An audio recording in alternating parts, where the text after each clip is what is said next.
प्रिय विद्यार्थियों, जैसे कि अभी त्रैमासिक परीक्षा चल रही है तो उसमें हम पाठ के सभी पाठों के जो अभी तक पढ़ाए जा चुके हैं या जिनके जहाँ तक का सिलेबस है उसमें से कुछ महत्वपूर्ण सारांश को देखने का प्रयास करेंगे। इसमें से जो आपकी किताब है स्वतंत्र भारत में राजनीति, उसका जो पहला पाठ है राष्ट्र निर्माण की मुख्य चुनौतियाँ, उसके कुछ महत्वपूर्ण तथ्य देखते हैं। स्वतंत्र भारत के प्रथम प्रधानमंत्री जवाहरलाल नेहरू थे। इन्होंने संविधान सभा के एक विशेष सत्र को इसी दिन संबोधित किया था। उसी को भाग्यवधु से चिर प्रतीक्षित भेंट या ट्रिस्ट विद डेस्टिनी कहा जाता है। भाग्यवधु से चिर प्रतीक्षित भेंट या ट्रिस्ट विद डेस्टिनी, यह पंडित जवाहरलाल नेहरू के भाषण का नाम है। स्वतंत्रता के पश्चात देश के सामने मुख्य चुनौतियां थी। उन चुनौतियों में पहले तात्कालिक और सबसे महत्वपूर्ण चुनौती थी देश की एकता और अखंडता की, देश को एक बनाए रखने की। दूसरी चुनौती थी लोकतंत्र कायम करने की। देश में लोकतंत्र किस प्रकार कायम किया जाए, क्योंकि उतनी जनता जागरूक और लोकतंत्र प्रचलन में नहीं था। तीसरी चुनौती थी एक ऐसे विकास की जिससे पूरे समाज का भला हो, सभी का विकास हो, कोई भी इससे अछूता न रहे। जैसा कि हम जानते हैं देश का विभाजन हुआ और ये विभाजन हुआ था मुस्लिम लीग के द्विराष्ट्र सिद्धांत के आधार पर। देश का विभाजन का कारण क्या था? मुस्लिम लीग का द्विराष्ट्र सिद्धांत। इस सिद्धांत के अनुसार मुस्लिम लीग का कहना था कि भारत एक नहीं बल्कि दो कौमों का राष्ट्र है, मुस्लिम और हिंदुओं का, इसलिए मुसलमानों के लिए अलग देश होना चाहिए। यानी उन्होंने पाकिस्तान की मांग की। यही द्विराष्ट्र का सिद्धांत कहा जाता है। इस विभाजन से कई प्रकार के त्रासदियों का सामना देश को करना पड़ा।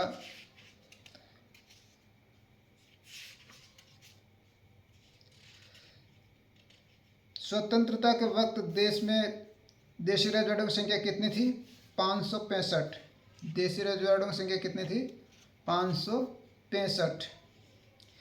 किन देशी रियासतों के विलय में कठिनाई उत्पन्न हुई? मुख्य रूप से जूनागढ़, हैदराबाद, कश्मीर और मणिपुर की रियासतों के विलय में थोड़ी समस्या उत्पन्न हुई। हैदराबाद के निज़ाम को किस नाम से जानते हैं? हैदराबाद के शासक को निज़ाम कहते थे। मणिपुर के राजा का नाम क्या था? मणिपुर के राजा का नाम था महाराजा बोधचंद्र सिंह। देशी रियासतों के विलय के लिए कौन सा डॉक्यूमेंट तैयार किया गया था? देशी रियासतों के विलय के लिए इंस्ट्रूमेंट ऑफ एक्सेशन नाम का डॉक्यूमेंट तैयार किया गया था। इस पर साइन करके कोई भी देशी रियासत भारतीय संघ में शामिल हो सकती थी। सरदार वल्लभ भाई पटेल ने देशी रियासतों को भारतीय संघ में शामिल करने के लिए 3 मुख्य मुद्दों को ही सौंपने के लिए देशी नरेशों को कहा था। ये मामले थे विदेश मामले, प्रतिरक्षा और संचार।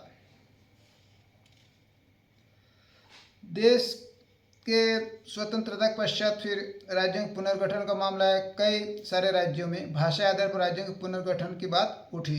इसी को लेकर मद्रास प्रांत से तेलुगु भाषी इलाके को अलग करने के लिए पोट्टी श्री रामुलु ने आमरण अनशन किया, जिससे 56 दिनों की भूख हड़ताल के बाद उनकी मृत्यु हो गई। इसके बाद आखिरकार सरकार को दिसंबर 1992 में आंध्र प्रदेश नाम का अलग राज्य बनाने की घोषणा की। इसके बाद अन्य राज्यों से भी भाषा आधार पर राज्यों के गठन की मांग उठने लगी और इससे बाध्य होकर सरकार ने 1953 में फजल अली की अध्यक्षता में राज्य पुनर्गठन आयोग का गठन किया। इस आयोग की रिपोर्ट के आधार पर केंद्र सरकार ने 1956 में राज्य पुनर्गठन अधिनियम पारित किया तथा इसके आधार पर 14 राज्य 6 केंद्र शासित प्रदेश बनाए गए।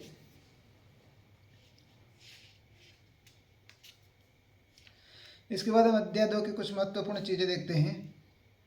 अध्याय 2 का नाम एक दल के प्रभुत्व का दौर।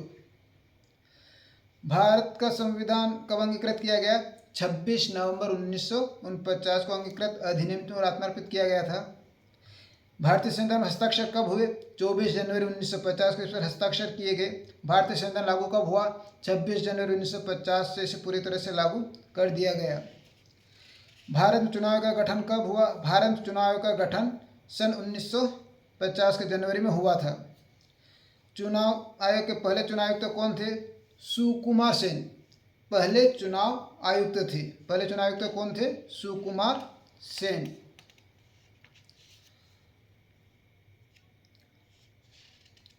मतदान के बदलते तरीके, यानी प्रथम आम चुनाव से लेकर अब तक मतदान में कौन कौन से परिवर्तन हुए, तो हम बहुत प्रकार के परिवर्तनों की बात कर सकते हैं। जैसे पहले आम चुनाव में प्रत्येक उम्मीदवार के लिए एक मतपेटी रखी गई थी और उस मतपेटी पर उम्मीदवार का चुनाव चिन्ह अंकित था। इसके बाद फिर बाद के चुनाव में एक मतपत्र पे सभी उम्मीदवारों के नाम अंकित थे और अभी वर्तमान में इसके लिए ईवीएम का प्रयोग किया जाता है। ईवीएम में भी काफ़ी सुधार हुआ। उम्मीदवारों के अतिरिक्त उसमें नोटा का एक बटन दिया जाता है। सुरक्षा व्यवस्था में भी काफ़ी परिवर्तन हुए, चुनाव पारदर्शी हुए और कई तरह के परिवर्तन हुए। इस प्रकार के प्रयास होते हैं कि जो निर्वाचन है साफ सुथरा हो और उसमें किसी तरह का आक्षेप उस पर न लगे।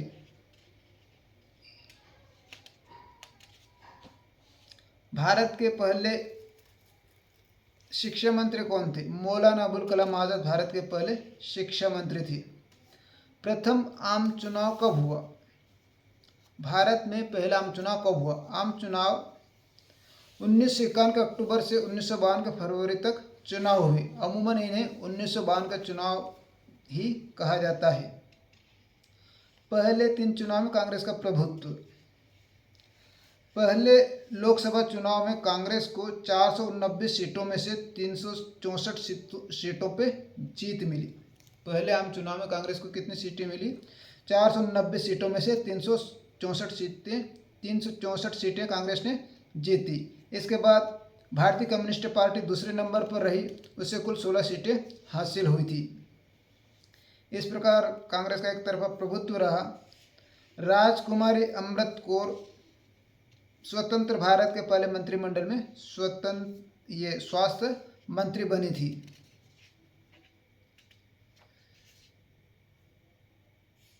सोशलिस्ट पार्टी की स्थापना किसने की थी? आचार्य नरेंद्र देव ने। इंडिपेंडेंट लेबर पार्टी के संस्थापक कौन थे? डॉक्टर भीमराव अंबेडकर। अब हम बात करते हैं कि कांग्रेस को इस प्रकार की असाधारण सफलता क्यों मिली, लगातार कांग्रेस का एक तरफा प्रभुत्व क्यों रहा? तो इसके बहुत आसान से कारण हैं। पहला मुख्य कारण है कि कांग्रेस पार्टी स्वाधीनता संग्राम से जुड़ी पार्टी थी, इसलिए अधिकांश जनता के लिए इस पार्टी को जानती थी।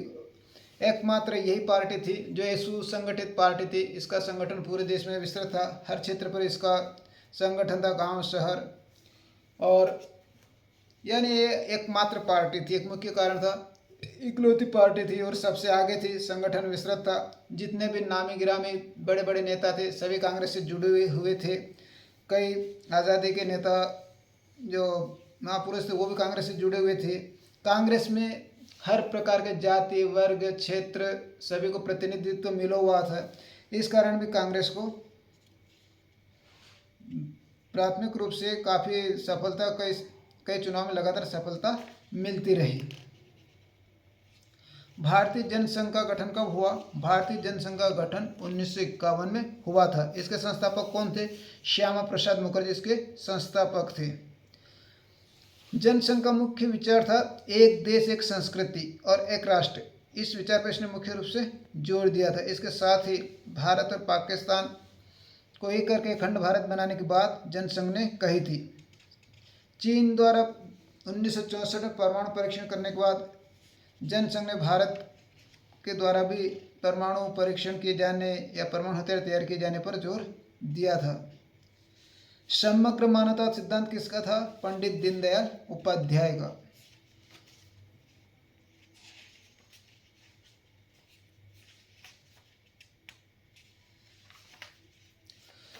इसके बाद हम देखते हैं अध्याय 3 को, नियोजित विकास की राजनीति। नियोजन किसे कहते हैं? एक निश्चित प्लान बना के कार्य करने को हम नियोजन कर सकते हैं। जब हम कोई योजना बनाते हैं, कुछ लक्ष्य निर्धारित करते हैं, फिर उसके लिए योजना बनाते हैं कि हमें क्या प्राप्त करना है, कैसे प्राप्त करना है, उसमें कितना समय धन खर्च करना है, तो उसे हम नियोजन कर सकते हैं। यानी एक सोच समझ के कोई भी कार्य करना एक तरह से नियोजन का अंग होता है। उसी तरह अर्थव्यवस्था के विकास के लिए भी नियोजन अत्यावश्यक है और हमारे देश में अर्थव्यवस्था के नियोजन के लिए योजना आयोग बनाया गया था। योजना की स्थापना कब हुई थी? योजना की स्थापना मार्च 1950 में भारत सरकार ने एक प्रस्ताव के जरिए की थी। योजना का उद्देश्य था स्त्री पुरुष सभी को आजीविका के पर्याप्त साधन मिले, भौतिक संसाधनों का जो बंटवारा है वो सर्वसामान्य की भलाई के लिए और सभी समुदायों के पास हो, वो यानी सही साथ उसका बंटवारा हो, कहीं एक जगह वो केंद्रित न हो।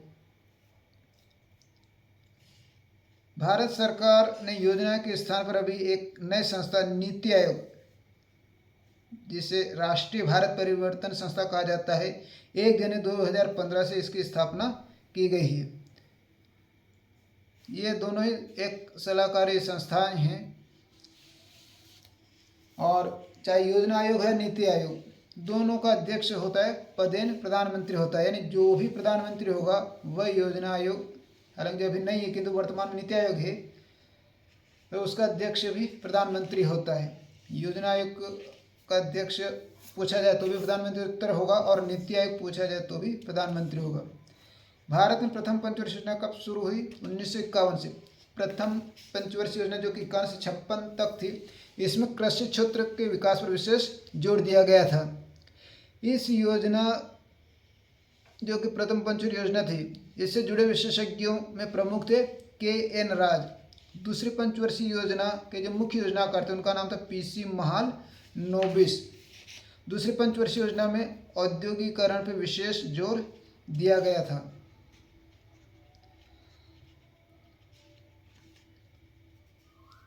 एक पुस्तक है इकोनॉमी ऑफ परमानेंस, इसके लेखक कौन है? जे.सी. कुमारप्पा। इसके बाद अध्याचार के कुछ महत्वपूर्ण बिंदुओं पर चर्चा करते हैं। अध्याचार, भारत के विदेश संबंध। विदेश नीति क्या है? सामान्य रूप में ऐसा कह सकते हैं कि विदेशों से संबंध निर्धारित करने के लिए जो नीति अपनाई जाती है उसे विदेश नीति कहा जाता है। हर राष्ट्र के इसके अपने कुछ बुनियादी सिद्धांत होते हैं। उसमें से जैसे भारत के कुछ सिद्धांतों की बात करें तो उसमें से गुट निरपेक्षता। गुट निरपेक्षता भारतीय विदेश नीति का एक मुख्य सिद्धांत है। इससे का अर्थ यह कि भारत जो शीतकाल में जो मुख्य गुट बने थे, सैन्य गुट, जो सैन्य समझौते, उनसे बराबर की दूरी बनाए रखेगा और किसी भी गुट में शामिल नहीं होगा। इसके अतिरिक्त एफ्रोएशियाई एकता, यह भी भारत की विदेश नीति का महत्वपूर्ण अंग है। एशिया और अफ्रीका में एकता और आपसी सहयोग को बढ़ावा देना। इसके साथ ही विश्व शांति और सहयोग, अंतर्राष्ट्रीय संगठन यानी विशेष रूप से संयुक्त राष्ट्र का सहयोग करना, यह भी भारतीय विदेश नीति का एक मुख्य अंग है। भारत और चीन के बीच 1962 में कुछ सीमावर्ती क्षेत्रों के लेके संघर्ष हो गया था। इसके बाद 1965 में पाकिस्तान के साथ, फिर 1971 में 1965 में जब पाकिस्तान का संघर्ष हुआ था, उसके बाद 1966 में ताशकंद में पंडित नेहरू जी की तो मृत्यु हो गई थी। उसके बाद शास्त्री जी प्रधानमंत्री थे, तो शास्त्री जी और पाकिस्तान के जो नेता थे अयूब खान, उनके बीच ताशकंद समझौता 1966 में हुआ था। इसके बाद फिर बांग्लादेश का जब जन्म हुआ था 1971 में, तभी भारत पाकिस्तान युद्ध हुआ था और इस युद्ध के बाद 1972 में शिमला समझौता हुआ था। और शिमला समझौते में भारत की तरफ से प्रधानमंत्री इंदिरा गांधी ने हस्ताक्षर किए थे। तो ये भारत और पाकिस्तान के बीच ये शिमला समझौता हुआ था।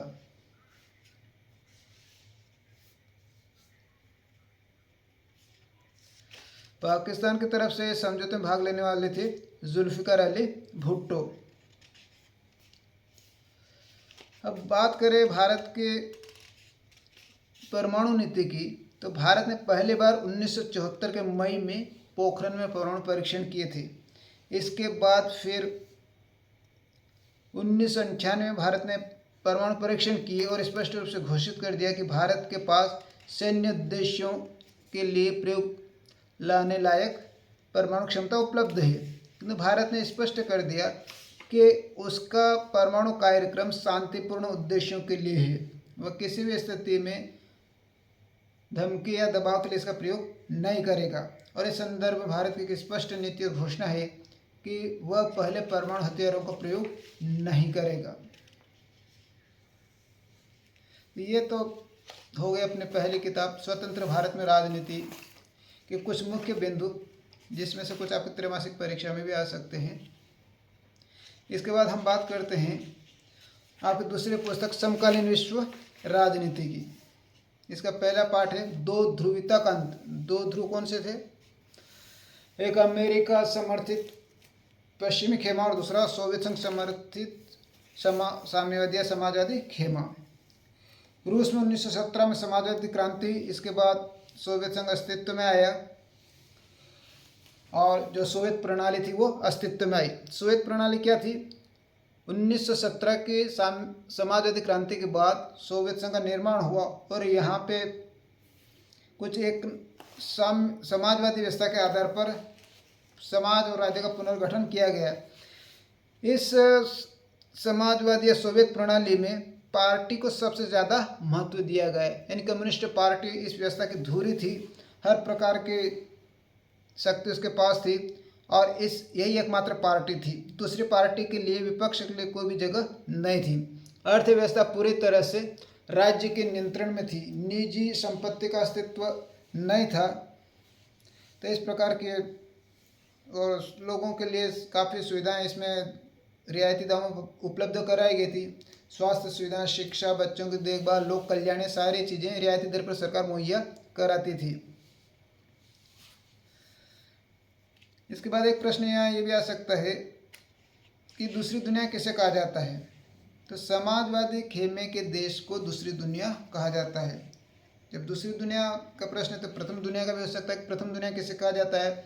तो प्रथम दुनिया किसे कहा जाता है? प्रथम दुनिया अमेरिकी समर्थित खेमों को, यानी पश्चिमी देशों और उसके खेमों को या अमेरिकी समर्थक राज्यों को ये प्रथम दुनिया कहा जाता है। सोवियत संघ में कितने गणराज्य थे? सोवियत संघ में 15 गणराज्य थे जिन्होंने आपस में मिलकर सोवियत संघ का निर्माण किया था, किंतु वास्तव में हर मामले में यहाँ पे रूस का प्रभुत्व था। सोवियत संघ ने अफगानिस्तान का हस्तक्षेप किया 1979 में।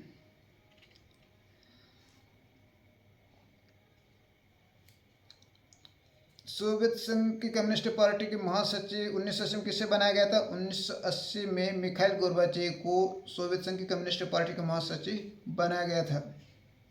गोर्बाचेव ने सुधार के काफ़ी प्रयास किए और इसके लिए उसने दो नीतियों का ये शुरुआत की थी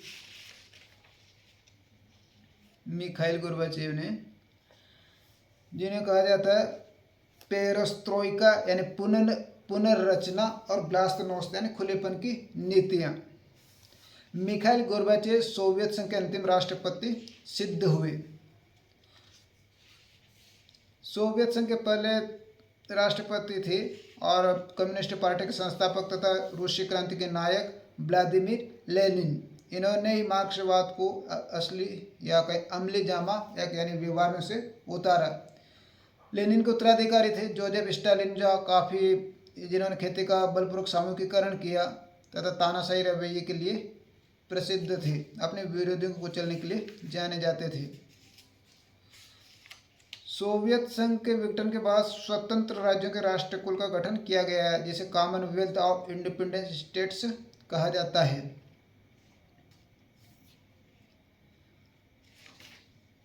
सोवियत संघ के विघटन के क्या कारण थे? सोवियत संघ के विघटन के कई कारण थे। सोवियत संघ के विघटन का एक कारण तो यह भी था कि सोवियत संघ काफ़ी विस्तृत था, कई सारे राज्य इसमें थे और कुछ राज्य आर्थिक रूप से काफ़ी पिछड़े हुए थे और सोवियत संघ ने अपने खेमे को मजबूत करने के लिए अनेक पिछड़े राज्यों को शामिल किया था, तो उनकी अर्थव्यवस्था में काफ़ी उसने खर्च किया था। इस प्रकार इसकी अर्थव्यवस्था गतिरुद्ध हो गई, यानी अर्थव्यवस्था का पर्याप्त विकास नहीं हुआ और अधिकांश इसकी जो पूंजी थी, पैसे थी, अर्थव्यवस्था के बजाय यानी अर्थव्यवस्था को सुधारने के बजाय शीत युद्ध के कारण परमाणु हथियार और सैन्य साजो सामान पर खर्च होते रहे। इससे सोवियत संघ की अर्थव्यवस्था काफ़ी पिछड़ गई और आम नागरिकों को वो तरक्की नहीं मिली जिसकी उन्हें अपेक्षा थी। सोवियत संघ पर लगातार कम्युनिस्ट पार्टी का 70 साल तक शासन रहा और कोई दूसरी पार्टी नहीं थी तथा यह पार्टी और जनता के प्रति जवाबदेह नहीं रही थी। इसके कारण प्रशासन गतिरोध हो गया था, भारी भ्रष्टाचार हो गया था, पार्टी के नेता और कार्यकर्ताओं के पास विशेषाधिकार थे, जितनी आम जनता को इतनी स्वतंत्रता प्राप्त नहीं थी। इस कारण आम जनता इसे शक की निगाह से देखने लगी थी। इसके अलावा नौकरशाही का शिकंजा भी इसमें कसता जा रहा था। इन सारी बातों के चलते तथा राष्ट्रवादी भावना का उभार भी गणराज्यों में होने लगा था। इसके कारण भी कहीं न कहीं इसका सोवियत संघ का विघटन हुआ। इसके अतिरिक्त सोवियत संघ के विघटन का एक मुख्य कारण मिखाइल गोर्बाचेव की नीतियों को भी दिया जाता है। हालांकि उन्होंने सुधार का प्रयास किया था, किंतु कई बार वो उल्टा पड़ गया और कहीं न कहीं उन्हें भी इसके लिए जिम्मेदार माना जाता है। जून 1990 में सोवियत संसद का क्या नाम था? सोवियत संसद का नाम था ड्यूमा। रूसी संसद ने अपनी स्वतंत्रता की घोषणा कब की? जून 1990 में। यह एक महत्वपूर्ण प्रश्न बनता है कि स्वतंत्रता की घोषणा करने वाला पहला सोवियत गणराज्य कौन सा था? तो ये पहला गणराज्य था लिथुआनिया। मार्च 1990 में लिथुआनिया ने अपनी स्वतंत्रता की घोषणा कर दी। इस प्रकार लिथुआनिया पहला गणराज्य बना सोवियत संघ से स्वतंत्रता की घोषणा करने वाला। इसके बाद जून 1991 में येल्त्सिन ने कम्युनिस्ट पार्टी से इस्तीफा दिया और रूस के पहले निर्वाचित राष्ट्रपति बने। बाल्टिक गणराज्य कौन है? एस्टोनिया, लातविया और लिथुआनिया, ये तीनों बाल्टिक गणराज्य थे। रूस, बेलारूस और यूक्रेन ने 1922 की सोवियत संघ के निर्माण से संबद्ध संधि को समाप्त करने का फैसला किया। सोवियत संघ का विघटन कब हुआ? 25 दिसंबर 1991 को गोर्बाचेव ने सोवियत संघ के राष्ट्रपति पद से इस्तीफा दे दिया और सोवियत संघ का अंत हो गया। यानी 25 दिसंबर 1991 को सोवियत संघ का अंत हो गया, विधिवत रूप से इसका समापन हो गया।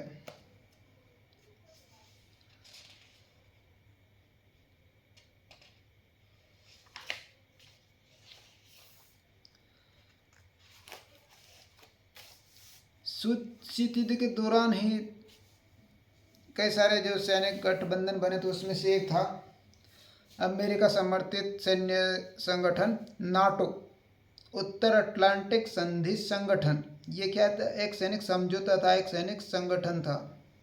इसी प्रकार सोवियत संघ का था वार्सा समझौता। किंतु सोवियत संघ का विघटन हो गया और विश्व में एकमात्र महाशक्ति रह गई थी अमेरिका। और सोवियत संघ के विघटन के बाद इन देशों की जो समाजवादी अर्थव्यवस्था थी उसको पूंजीवादी अर्थव्यवस्था में बदलने के लिए शॉक थेरेपी को अपनाया गया। शॉक थेरेपी एक आर्थिक मॉडल था, वैसे इसका शाब्दिक अर्थ है आघात पहुंचाकर उपचार करना। शॉक थेरेपी के सर्वोपरि मान्यता थी कि मिल्कियत का सबसे प्रभावी रूप निजी स्वामित्व ही होगा। राज्य की संपदा का निजीकरण कर दिया गया। जो सामूहिक खेती होती थी उसे निजी खेती में बदल दिया गया। उद्योगों को निजी हाथों में सौंप दिया गया और इसके काफ़ी दुष्परिणाम भी इस क्षेत्र के सामने आए। 1990 में अपनाई गई शॉक थेरेपी के कारण पूरे क्षेत्र की अर्थव्यवस्था तहस नहस हो गई। जनता को बर्बादी की मार झेलनी पड़ी। औद्योगिक ढांचा चरमरा उठा। 90% उद्योगों को निजी हाथों या कंपनियों को बेच दिया गया। ये सारे कदम उद्योगों को मटियामेट करने वाले साबित हुए और इसे ही इतिहास की सबसे बड़ी गराज सेल के नाम से जाना जाता है। रूसी मुद्रा जिसका नाम रूबल है, इसके मूल्य में भी बहुत गिरावट आई और इसके कारण मुद्रास्फीति बढ़ी, जिससे महंगाई बढ़ती रही और लोगों की जमा पूंजी जाती रही।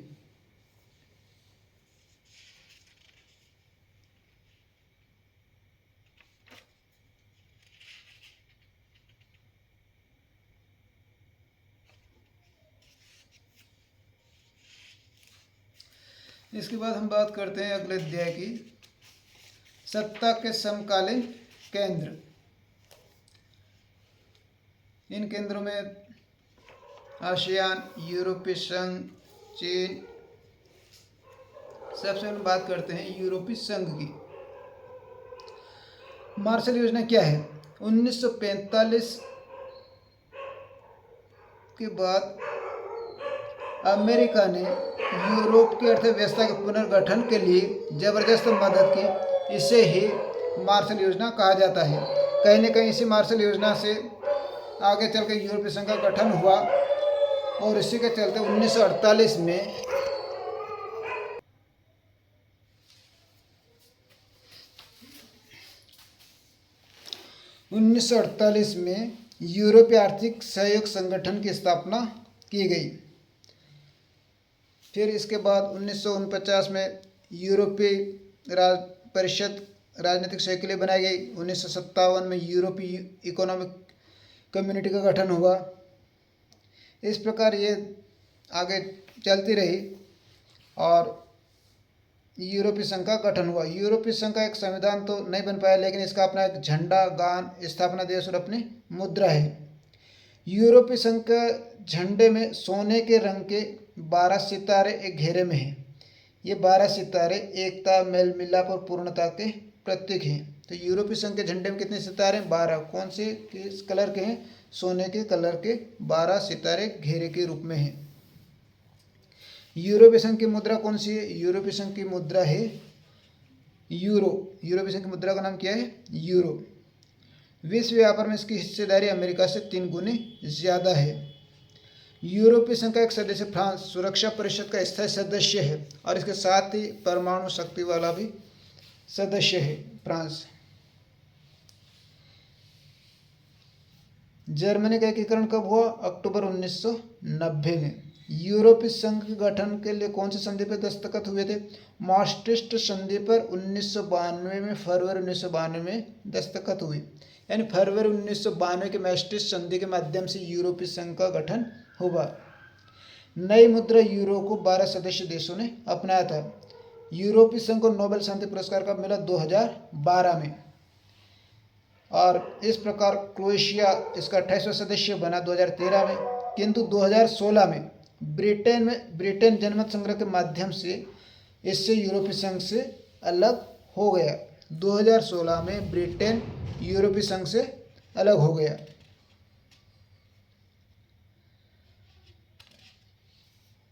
इसके बाद बात करते हैं हम आसियान की। दक्षिण पूर्व एशियाई राष्ट्रों का संगठन, यानी दक्षिण पूर्व एशिया का एक क्षेत्रीय संगठन है। आसियान की स्थापना कब हुई थी?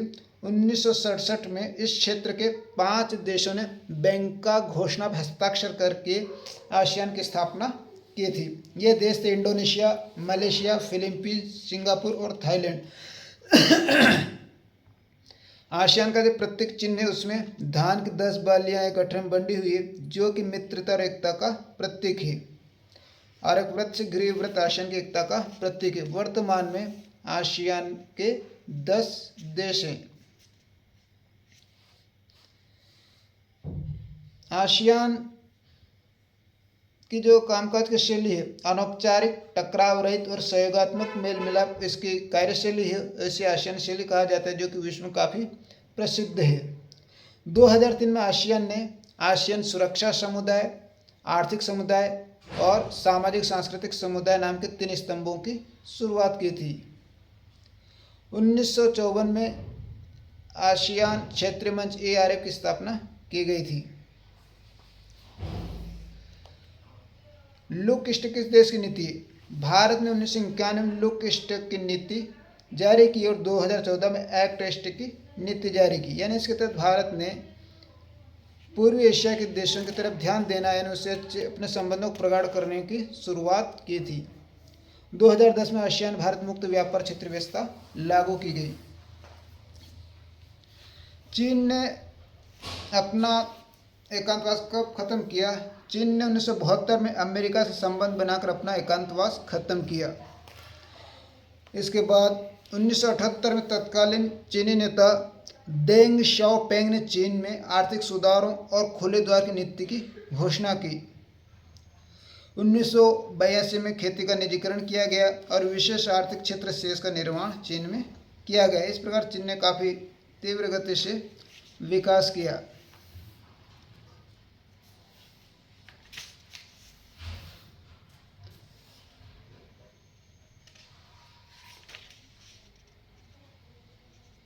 ठीक है, तो कुछ मैं इसके अलावा अध्याय 3 समकालीन दक्षिण एशिया। यदि हम दक्षिण एशिया की बात करें तो दक्षिण एशिया में मुख्य रूप से बांग्लादेश, भूटान, भारत, मालदीव, नेपाल, पाकिस्तान, श्रीलंका को शामिल किया जाता है और अफगानिस्तान को भी चर्चा में शामिल किया जाता है, किंतु चीन को इसका हिस्सा नहीं माना जाता है।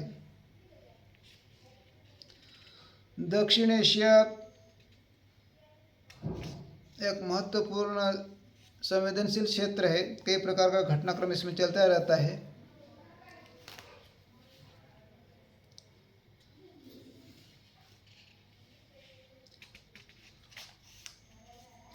यदि हम बात करें दक्षिण एशिया के आपसी सहयोग की,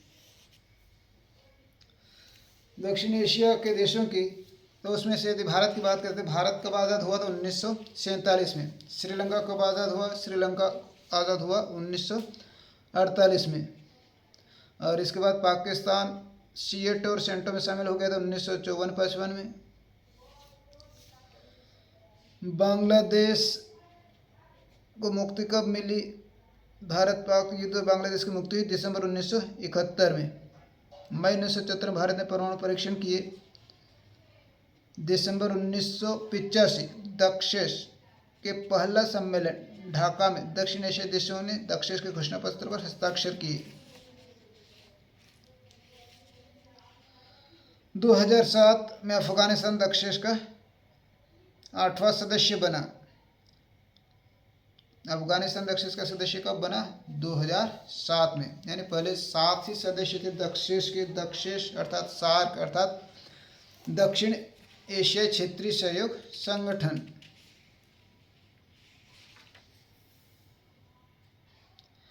यदि श्रीलंका की बात करें, जो कि 1948 में आज़ाद हुआ था, यहाँ पे कुछ अलग प्रकार की समस्या थी इनकी।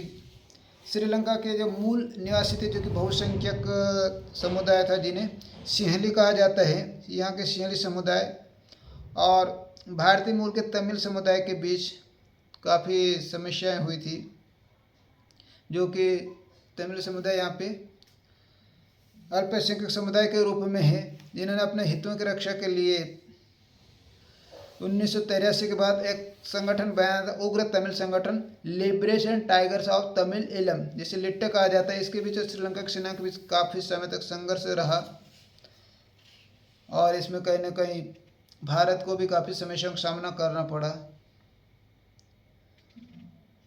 भारत ने 1987 में श्रीलंका में शांति सेना भेजी इस मुद्दे को हल करने के लिए, किंतु 1989 में वो सेना वापस बिना लक्ष्य हासिल किए वापस आ गई।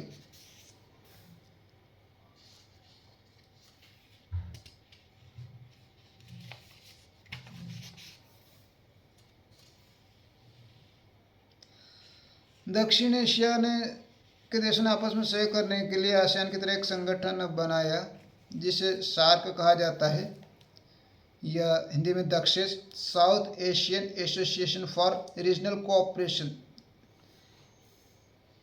इसकी शुरुआत 1985 में हुई थी, किंतु सार्क आसियान की तरह ज़्यादा सफल नहीं रहा, क्योंकि इसके देशों में बहुत ज़्यादा सहयोग और कहें कि ज़्यादा पूर्ण विश्वास एक दूसरे पे नहीं है। सभी देश एक दूसरे को आशंका की दृष्टि से देखते हैं, इसलिए ज़्यादा विकास नहीं कर पाए।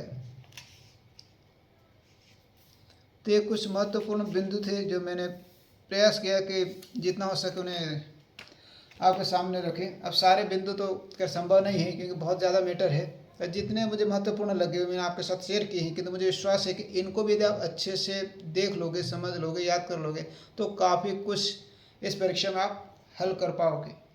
ठीक, धन्यवाद।